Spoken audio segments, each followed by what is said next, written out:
വാപ്പട കഴിഞ്ഞപ്പോ മോനായോ? ഞാനങ്ങോട്ട് വരും. വന്നാ വണ്ടി വിറ്റിട്ടായാലും നിങ്ങളുടെ പൈസ തരും. ഞാൻ വന്നത് കാശ് ചോദിക്കാനല്ല. വാപ്പ മയ്യത്തായി. കഴിഞ്ഞ വെള്ളിയാഴ്ച.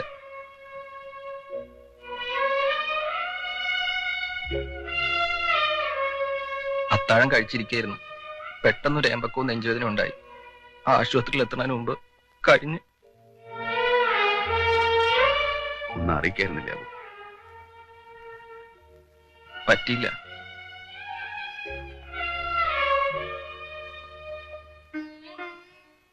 വണ്ടിയുടെ ബുക്കും പേപ്പറും ഞാൻ പിന്നെ വാങ്ങിച്ചോളാം. പണമൊക്കെ തന്നിട്ട്. അതുണ്ടാവുമ്പോ മതി. മരിക്കണതിന് മുമ്പ് വാപ്പ ഒരു കാര്യമേ പറഞ്ഞുള്ളൂ. ചന്ദ്രുവിനെ ബുക്കും പേപ്പറും ഏൽപ്പിക്കണമെന്ന്. നിങ്ങളെ വലിയ ഇഷ്ടമായിരുന്നു വാപ്പാക്ക്.